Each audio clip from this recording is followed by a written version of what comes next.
come to play. He's the biggest of them all. Step back, 4-3. Phoenix forced a turnover at halfway. Oh, yes, sir. Yes, sir. Clock at 10. Adams the off balance. Oh, my Hello and goodness. welcome back to another episode of the Basketball Fix. I'm your host Ryan, and I have with me today Josh and Jeremy to discuss the Brisbane Bullets, a 2025 NBL25 preview of the Brisbane Bullets.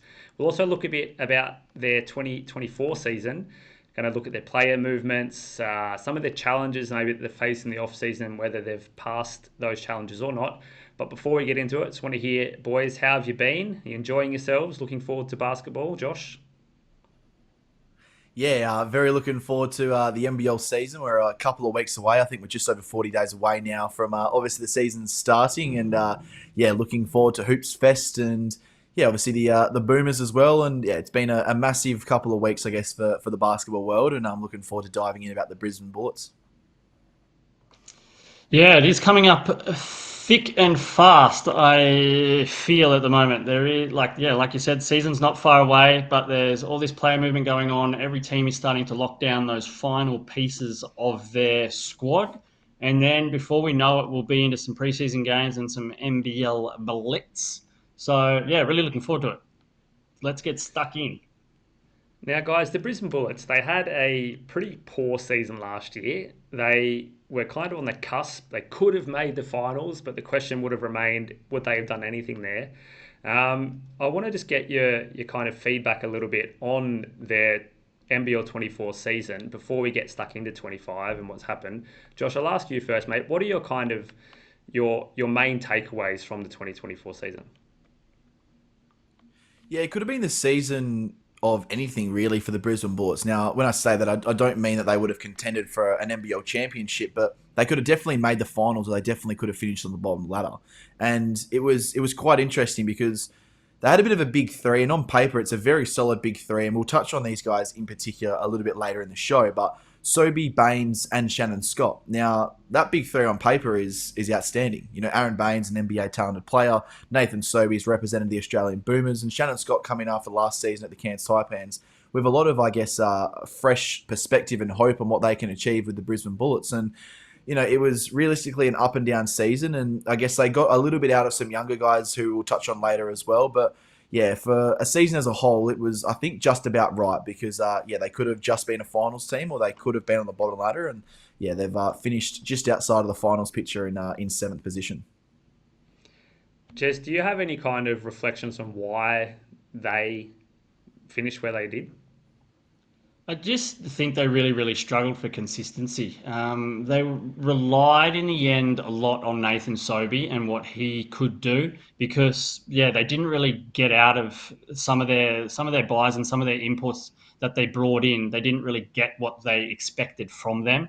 So their season really, really relied on what sort of form Sobey was in on a night. If he popped 30, then they come pretty close to winning, if not win games. But if he had a quiet night or was, obviously marked and shut down, then they didn't have a lot because their second and third options didn't produce consistently enough, especially when Sobey was getting shut down or he was carrying an injury for a little while there as well. So I think they just certainly relied scoring-wise on Sobey, and that's obviously something that they looked to address in this off-season, especially with Sobey moving on. They're pretty, their scoring chance or scoring players are pretty thin at the moment. So, so we'll see. But I think it was definitely that lack of consistent scoring from their 2 and their 3 that really hurt them.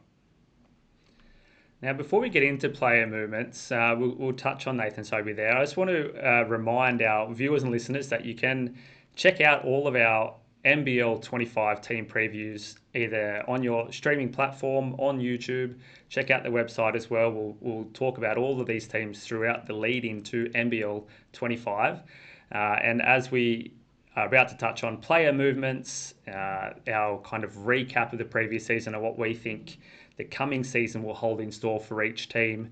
Now, Josh, Nathan Sobey, a massive player for Brisbane for a number of years, now out of the team. How do you kind of see? What do you think about that first and foremost?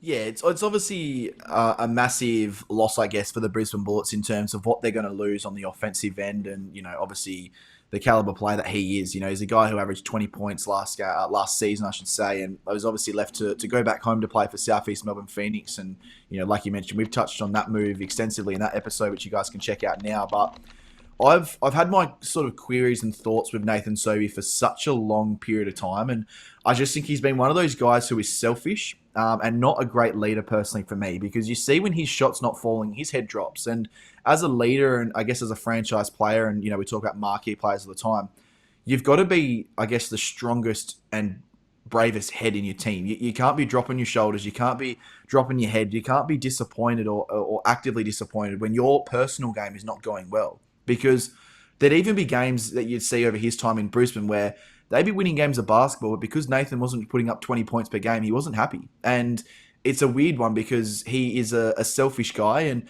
as a leader, you've got to be somewhat selfless. And I just think the biggest questions have always been his leadership. So, is it the best thing that he's left, and they can sort of rebuild and hand the reins over to somebody else? I think yes, personally, because they're a smaller market up there in Brisbane. They've always sort of struggled. They've never really had some massive success. So to be able to hand the reins over to a new exciting guard potentially, or a new exciting person in general, I think it's the best for the franchise going forward personally. Mate, do you think that some of that responsibility on his demeanour falls to Schiller as the coach to say, hey, mate, you're a leader in this team. You can't be acting like that because it affects the whole team? Yeah, you can obviously chuck that back on the coach, but it's obviously Justin Schuller's first season last year. So for him to come in, this is a behaviour and I guess a trait that he's had for some time. And sometimes you've got to deal with that superstar quality, I guess, edge that some players do have. Some players are divas, and that's as simple as it is. So it's definitely one of those things that the coach has got to address. But sometimes you just can't change it, because sometimes you lose the risk of potentially losing that player, or them just not giving you the input that you need, or the output, I should say, that you do need every night. So, yeah, obviously it's one of those things that can be mentioned, but I think it's the best move going forward for Brisbane. And I just think that the fact that they've got a couple of young guys right now in this team who I guess are sort of ready or nearly ready to take the next step, I think it's the right time for Sobey to obviously move on and for Brisbane to restart, because Schuller's a great coach. I think there's been moments last season where we saw he was an outstanding coach, but he's got to obviously now be allowed to have, I guess, his fingerprints on this team going forward. And Jez, we have Shannon Scott also leaving the team. What are your thoughts on what kind of hole he will leave in this Bullets outfit? Well, in the end, it's not really a big hole at all. I think coming into NBL24, they really put a lot of faith in Shannon Scott and really thought that he was going to be a guy that could, say, help Sobey out with scoring and leading this team and moving the ball. Like playing in Cairns, he was averaging, the year before, he was averaging 30 minutes, 10.3 points per game, 4.4 rebounds per game, and 5.4 assists. So obviously, if you look at that caliber of player, especially on the playmaking side of things and really sort of setting things up, they expected him to play a bigger role than what he actually did. His minutes dropped down to an average of 19 by the end of the season. He scored 4.9 points, 2 rebounds, 2.2 assists. So you just compare that sort of first year in the league to the second year in the league, they really didn't get enough out of him at all. And then, yeah, they've obviously like, okay, well, we didn't really get that. And it was a long and pretty grueling process to actually buy him out of his second year of his contract, because they bought him in for a 2-year deal and it wasn't an option deal. So they made a pretty big call to not go, okay, well, we need to get rid of him because he's not what we wanted. And it's pretty big in the NBL to have to worry about doing that, and you're spending a lot of money doing that. So they really wanted him out at the end. So, yeah, for me, not a big hole to fill, but it was a really disappointing season for him, and Brisbane are probably better off, moving on when they did. Yeah, and this comes back to what I've sort of touched on as well with Sobey, and I'm not going to go too much in depth about it because obviously we'll be touching on Southeast Melbourne, but the biggest question is obviously going forward for Sobes is how is he going to sort of, I guess, work with a guy like Derek Walton Jr. And I think this is the prototype in which we saw. Shannon Scott was a guy who was outstanding for the Cairns Taipans in that system with Keanu Pinder and some of their other star players they had over there in Cairns in NBL 23. And he comes to the Brisbane Bullets team who I think was craving for that guard player who could, I guess, facilitate the offense. And Sobey, I think, has made it pretty, I guess, public that he loves the ball in his hands, but he doesn't like to create and play make. And that's what they've obviously lost with Shannon Scott. And I think the reason why we saw his numbers go down was purely based around the fact that Schuler just got to a point where I reckon Sobey was saying, I don't want him in the starting lineup. He's a guy who should be coming off the bench, because we know that superstar players or star players, do have a dictation, I guess, on what the rotations are and player movements and all that sort of stuff as well, because you're putting a lot of time into those players. But I just think that if Sobey wasn't there last season, I think Shannon Scott would have been the same player in NBL 23 as what he was in NBL 24. So, yeah, it's a massive watch on what Sobey's going to do next year as well. And it's also disappointing because I thought Shannon Scott was criminally underrated 3, and he got a really good deal for the Brisbane Bullets, and yeah, just obviously wasn't able to fill that out. So Josh, are you saying, obviously, are you worried about that? How he's obviously going to work with the imports now that South East Melbourne have brought in. Is that sort of the main? How do you think it is going to work for South East Melbourne when they have brought in also another strong guard in Derek Walton Jr.? Yeah, 100%. I think that's the biggest question for him. We saw multiple years ago when he was back in Adelaide with Jason Cadee, who back in the day, Jason was, the sort of Mitch McCarron sort of, I guess, star quality player that he was in their prime as well. So, he was a guy who needed the ball in his hands. He was a point guard. He was a facilitator. He was an offensive runner. And Sobey didn't work well with him. So, yeah, 100%. I'm very curious to see how it's all going to work. And, like we've touched about in the South East Melbourne episode, Mike Kelly's a very experienced coach, but I just don't think Sobey ever runs well with a true point guard. And, sometimes he'll come out in the media and say, hey, we probably need someone else handling the ball because I'm not the best playmaker. But then 2 or 3 games later, the ball's back in his hand. He's been a ball hog again. He'll go up and try and score 30 points in a game and, have his average sit above 20. So I've never really been the biggest fan of Sobey, and I've never really understood the hype around Sobey. But, I just think that might be harsh to some people, but I just don't think he's the perfect fit as the number one guy on anyone's team. I think he's more of a off-the-bench scorer and off-the-bench player, personally. Well, no doubt interesting to see his fit coming up this season for the South East Melbourne Phoenix. Now, their import player, Chris Smith, was not renewed for the second year of his contract. Josh, what are your thoughts around Chris Smith? Yeah, Chris Smith is definitely an interesting one, isn't he? You look at his stats from last season. I've just pulled them up. 11 points per game with 2.9 rebounds and 1.1 assists. So statistically, doesn't look too bad. But it was what he would do on a consistent basis that was the biggest worry for the Brisbane Bullets. And I think the massive reason as to why they didn't bring him back. So he had games where he would be able to score between 20 and 30 points in any particular night, but then would also back that up with a couple of games where he'd score anywhere between 0 and 5 points. So you're seeing the highs of Chris Smith, and you're also seeing the downright lows of Chris Smith as well. So, some of the highlights is obviously that massive game winner about midway through the season when their finals chances were still alive, and he had some massive games and played a pivotal role, I guess, is the biggest thing for the Brisbane Bullets. And I think the biggest thing for him was when he moved to the bench last season, he really shone off the bench, I think. But you're not going to pay an import like him to come off the bench and realistically may not give you what you need. Normally your bench players are a guy who might come in and give you 10 to 15 points per game, but they'll always stick within that 10 to 15 points. A guy like Chris Smith, with the reduced minutes, he might still be able to give you that 0 to 5, but his high end might bring it right back down to, say, a 10 to 15 or a 10 to 20. So is it worth the money, the time, and the experiment again with a new team to run it back? I'm not 100% certain. Well, that's kind of my question to you, mate. Like, the team don't have, you wouldn't say they have a top tier roster. They have a guy that they know that can produce. They need to just manage him to make sure it's happening on a more regular occasion. Is it just for the front office, it's too much money for no guarantee and it's too much work. We might as well spend the money on younger players with potential or just not spend it at all. Is that kind of your feeling that they just said it's the too hard basket?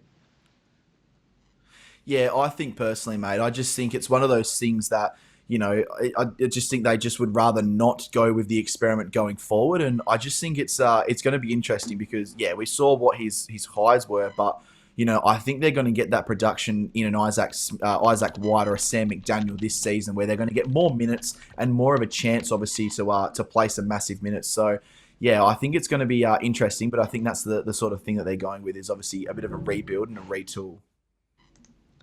Well, with players that leave, we're obviously having players come into the team. One that I kind of am interested to hear and talk about a little bit, Deng Adel, another South Sudanese player coming back to the NBL, if I'm not mistaken. Had a bit of a run in France recently. Josh, how do you kind of see him fitting into this roster? If I look at his production in the most recent season he played in France, I don't feel he's kind of, for the minutes he was playing, he wasn't producing. Some games he wasn't even getting a shot up, and that's in the French league. Like, what's he going to contribute with in the NBL when you come up against the NBL defense and the tougher teams we have here?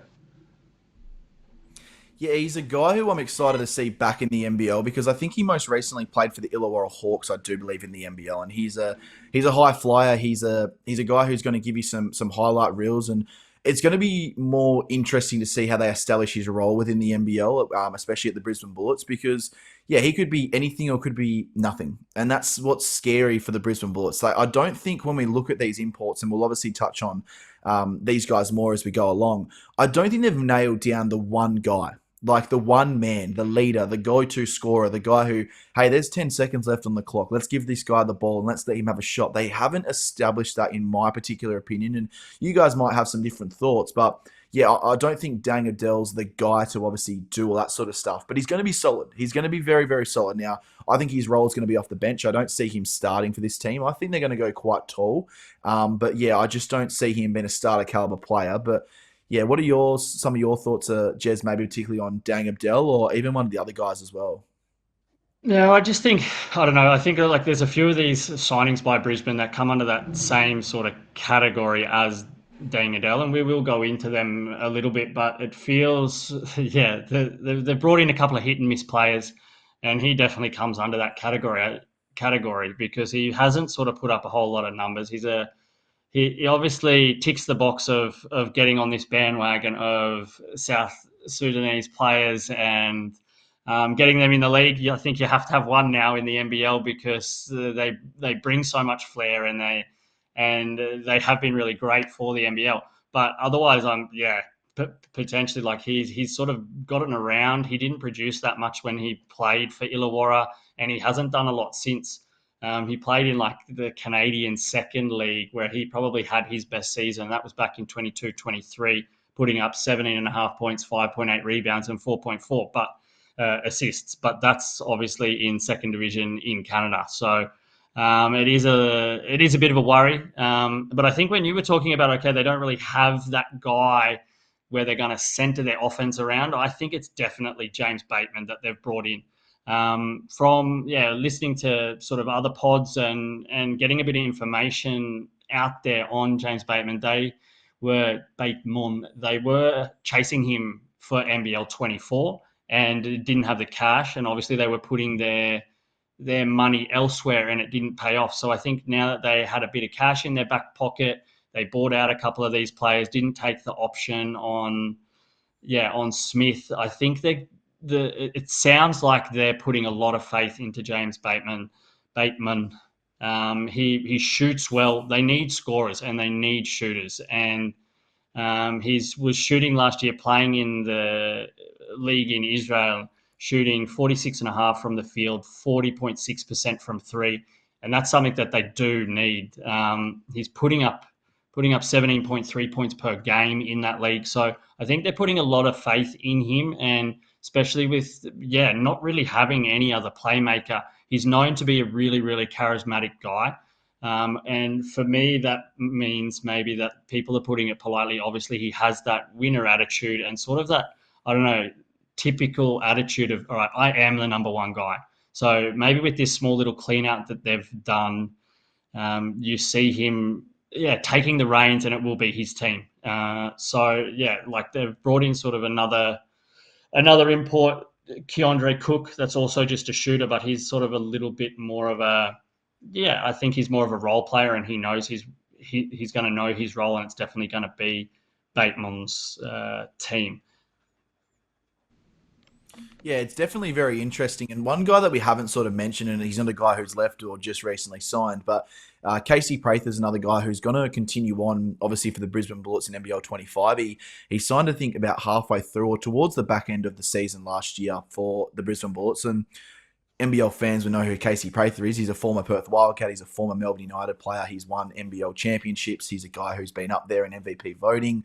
He is a great player, but for whatever reason has not been able to get his body right and has had knee problems, ankle problems, back problems, shoulder problems. He's a very injury-prone player, but if they can get him going to get him back to, I guess, 80% or 85% of what he has been in his NBL journey so far, he may be the guy who realistically is, I guess, a great complementary piece to James Bateman. And that's really exciting. I didn't really know too much about James. And, you've heard a little bit about him, obviously, from Jez there. And that's got me excited because he seems like a walking bucket as well as a great facilitator. So, yeah, I just thought I'd throw in Casey Prather there as well because he has signed on for that second season. So technically it is a new signing in a way. But, yeah, I just think when we're touching on Brisbane Bullet players, there's not a lot to talk about. So it's going to be interesting going forward.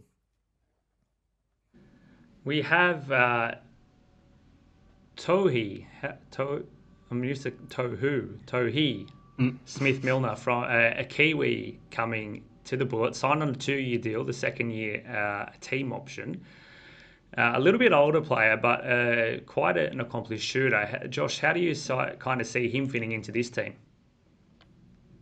Yeah, I'm going to bundle two of these guys together that I want to touch on. And I don't think they're going to play massive roles for this team. And that's obviously Toby Smith-Milner, as well as Jared Bairstow as well. Now, I'm not sure what their roles are in this team. And I think this is really where, when we're touching on the Brisbane Bullets coming forward in NBL25, this is the biggest question, I guess, for these teams. So if these guys are starting to get minutes for your franchise at any point this season. Now, Toby Smith-Milner, I don't mind. I think he's more of an enforcer. So if you want to throw him out there and he's going to set hard picks, he's going to do some dirty stuff. Yeah, that's what he's built his reputation on throughout his NBL career. So I can see him getting some minutes. But if Jared Bairstow at all gets out there, they are digging into the bottom of the barrel at that particular point. So for us to even be talking about a guy like Toby Smith-Milner and Jared Bairstow, as harsh as this may sound, I think we're sort of wasting our time in a way because I don't think they're going to have much of a role, if any, in this particular team.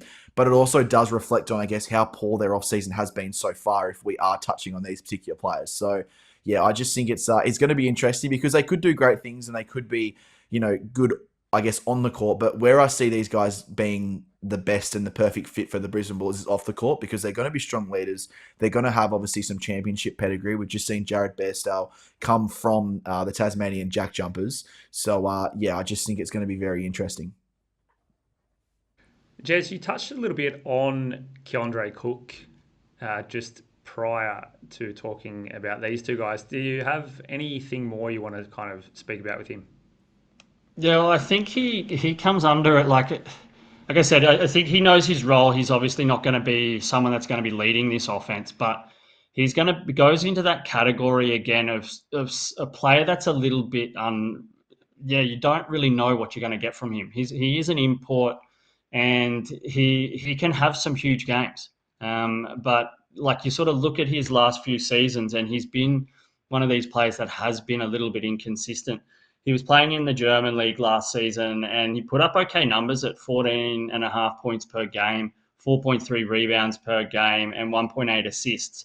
But it come in patches. So the numbers don't really do it justice. There were periods where he was shooting getting 20 points a game, and then just all of a sudden getting the really, really similar minutes, getting under 10 points per game and staying in single digits. So he can be a player that is going to really perform, but it is always quite a hard transition, as we know, to come into the NBL. And some players really do shine and some players don't. So it is another signing for Brisbane, which seems to be the trend in this conversation and this podcast today, where you just don't know what's going to happen with Cook at all. So I don't know. We'll see.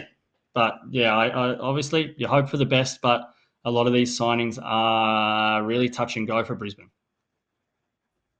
Very interesting to hear your thoughts there, guys, on the player movement for the Brisbane Bullets. Now, if we look a bit further forward now, and at the same time as we're kind of getting into NBL25, we can take with us some of the shortcomings from NBL24 from the Brisbane Bullets. They weren't a very successful team. I personally don't think they're going to be very successful this year, but let's put our thinking caps on and say, okay, well, if they are to be successful, what is it that's going to get them over the line?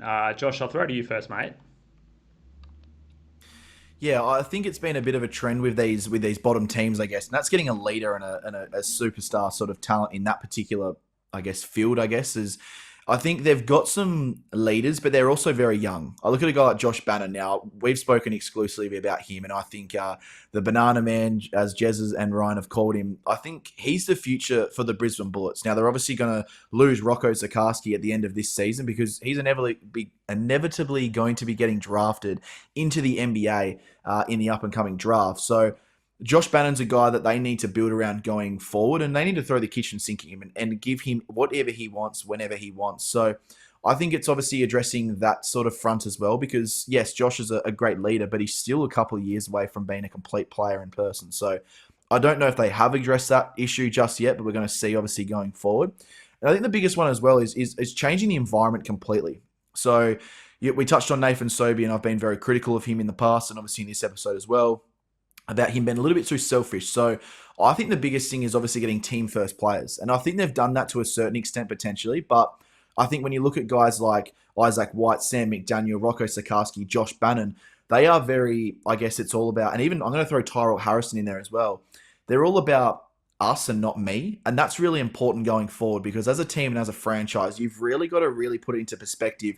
Okay, is it about me going out there and putting 15 or 20 points up to potentially get an NBA deal? Or is it better for myself to put up 12 to 15 points per game and have better statistics all around the board and in a winning team? Because I feel like that's what sort of teams in the NBA will be looking at, especially with some of these talented kids. So it's going to be very interesting to see what they can do. Josh, like just on that, obviously good that you added in Tyrell Harrison into that, because I know it's really, really interesting to think how this forward rotation is going to be. And if you look at what they have from last year, what they kept, what they didn't move around, was pretty much in the center position, power forward position. You've got the Banana Man there, and obviously a really, really key part of their offense. Then you have Zikarsky, who, when he came on and played, he was electric, and he certainly became a very, very like a huge crowd favorite as well. Got the team going. He put up some big shots, even though he's a big guy. And then you've got Harrison there. Like, how do you think that forward rotation is going to work? Do you think Zikarsky's going to get more minutes? Like, I personally think the minutes should go up for him, but then you're obviously going to be moving around Harrison, or is he just going to come in over the top? Or do you bring, where does Banan fit in all of that? Obviously trying to just play more of the power forward position, but how do you think that rotation will work best for Brisbane, considering that's what they have and that's probably what they're using as their strength this season? Yeah, I think the easiest thing is obviously you look at Aaron Baines. Now, Aaron Baines didn't play a lot, but he was still playing between that 5 to 8 minutes per game at particular points throughout the season. So they've obviously lost Aaron Baines in this particular season. They have decided to not bring him back, and that all could change, I do believe. I think there's still talks that he could return to the Brisbane Bullets. And I think for Rocco and Tyrell Harrison's sake, I hope he doesn't return, because I see it personally that Josh Bannon will be the starting power forward and Tyrell Harrison will be the starting centre. So Harrison's been the apprentice, I guess you could call it, for a couple of seasons and consistently come off the bench. And Rocco's not ready to be a starting centre in the NBL just yet, but he's going to get an increased role. So I can see it being about a 25 and 15 minute split to start off. And then we'll obviously see that sort of go into a 20-20, I guess, split for the rest of the season, because Rocco's ready. And I think the only thing that we saw last season, which is red flagging me a little bit with Rocco, is he is still young and the fitness and stamina is not there just yet. But it could improve obviously over an off season. But, going from, junior basketball and state level basketball compared to the NBL, where guys are 25 to 30 in their peak condition, I don't know if he's got the ability, the stamina and the agility to be able to run back and forth consistently and obviously be able to match it with the best in the competition. So yeah, like I mentioned, Josh Bannon power forward, Harrison the starting centre, and then Rocco as the backup centre. Yeah, well, on Rocco, how high do you think he can go? He's obviously probably one of the biggest talents we've had as like in Australia since, maybe the likes of Gideon. Do you think how high can he go in the draft if he has a good season, increased minutes? Do you see him as a first rounder, second rounder? Definitely first rounder. I think Mm. the only thing that Rocco hasn't got going for him is the fact that this draft class coming up is very, very strong. Now, led by Cooper Flagg, it's going to be a very strong draft class. This is going to be nothing compared to what the 2024 draft saw, where Sal went 2. So Rocco's going to be a lottery round pick, and a lottery round pick in this particular draft is going to be very high. Now, that could have rivaled, I guess, the top 5 or 6 in last year's draft, but going in the top 14 this year is going to be outstanding. So I just think the only things that he's going to show for myself personally is, I guess, the stamina and the agility that we've touched on just then. And also, I think a little bit of the offensive side as well has got to improve. He's got to show that he can potentially be more than just a post player. And don't get me wrong, a 7'3" post player who's athletic and is defensive minded, any team in the NBA or anywhere would love to have. But if he can knock down that mid-range shot at a consistent level and maybe even the three-point shot at a consistent level, I think we'll really see him skyrocket in mock drafts. I think the most recent mock draft I saw with Rocco on it, I think he was ranked at 21. So we're already seeing that with a very diminished role in NBL 24. We're going to see an increase in minutes. Hopefully that's a direct correlation to increase in stats. I definitely can see him before the season's finished being a top 10 player in the up-and-coming NBA draft. Well, audio on. Exciting for sure for the Bullets with Rocco there. Let's grade them. We love putting a number or a letter, putting them down the bottom of the barrel.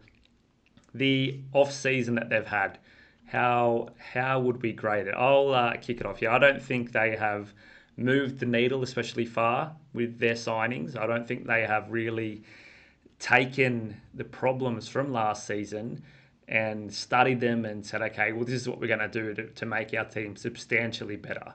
But that could also be a choice that, okay, the window for us is not right now. Let's just keep it rolling and not just get much worse. But Josh, what do you think their off-season, what's it going to produce for them this year? Yeah, did you give your grade there, Ryan? What was your grade for the Bullets? It's definitely a C, mate. The lowest grade of any team this season for me so far. Yeah. I think it's you're bang on there, mate. I think they've lost a substantial amount of talent, and I've been very critical of Sobey, and I'm not going to run over it again. But they've obviously lost a 20-point per game scorer. They've lost Shannon Scott. They've lost Chris Smith. They've lost I guess key guys from last season who showed in patches that they can be very good, but not consistently good. So I think it's going to be interesting because this season is I guess one of optimism for the Brisbane Bullets fans, and I don't even think the fans even know what they're trying to achieve this season. Now, what I would love personally is they make it all about Rocco. They maybe give him the starting role. They try and inflate his draft stock, show them that they can be a really good developmental team going forward. All that sort of great stuff. That would be great. Do I think that's going to happen? I don't think so, but that would be awesome for his development, maybe for the next star program in the Brisbane Bullets organization going forward. All that sort of stuff as well. So I just think it's going to be interesting. We've spoken about all these guys at somewhat of a length on this episode today in terms of who they've brought in, and I haven't really got excited about anyone probably besides James Bateman. That's the only one I've sort of had a bit of a, I guess, extra little heartbeat here and there. I'm like, oh, wow, this could be a good player for the Brisbane Bullets. But besides that, it just seems like a bunch of average players who have all come together and obviously taken a bit of money off the Brisbane Bullets organisation. So for me, I originally wrote down C+, but I'm actually going to drop it to a C-. I think, I'm going to go on the same trend, obviously, as Ryan there. I don't think they've nailed it. And the more we've spoken about it, I think it's actually diminished sort of my thoughts on the Brisbane Bullets' off-season so far. When you talk yourself into changing your bets or your position on teams while we're on I love it because it's like just means that the content we're spewing out is somewhat accurate because with the basketball knowledge that you have and just kind of see how the mind's ticking over here. I think it's very interesting. Jez, your turn to sink the boot into Brisbane. Yeah, that's pretty much all you can do with Brisbane, unfortunately, is sink the boot in. Like you sort of feel you feel for guys like Josh Bannon and Rocco and Terrell Harrison because, yeah, they're the ones left there, and it feels like they haven't really got a whole lot of help. They needed to address scoring issues, which they haven't really done at any pace that's consistent. They've got some scorers, but if they have off nights, there's just as many off nights with a lot of them as there is good nights. So it is a scary thought for Brisbane. We don't need to sort of touch on anything else. I'm going to throw it in and give them a C- as well. Nice. Wow. I've got a quick question for both of you guys. Yeah. Sorry, Ryan, just to cut in there, but I've got a quick question for both of you guys. Now, we're going to be doing our NBL, the basketball fix power rankings. Now, obviously, we've given them a low grade for their off season. I'm going to start with you, Ryan, and then we'll go straight over to Jez. But where do you have them currently on your power rankings? Well, interesting you do ask me that question. Just this morning, I started my data model predictor up for the NBL25 season, and just Love with it. the preliminary predictions, they are dead last.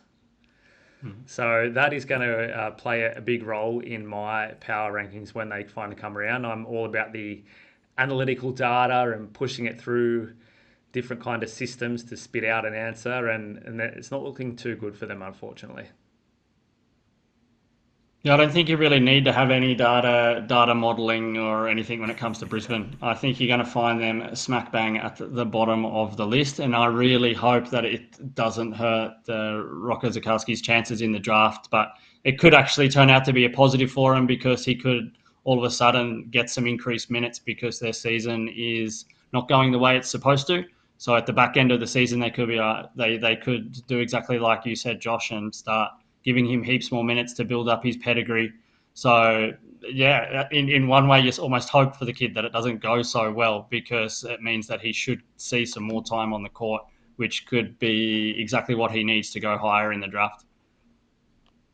Yeah, definitely. I think, they're a little bit off the pace at the moment. I think they're somewhat off the pace. It's very interesting because you look at other teams around the league that maybe we've already touched on, especially the teams below them.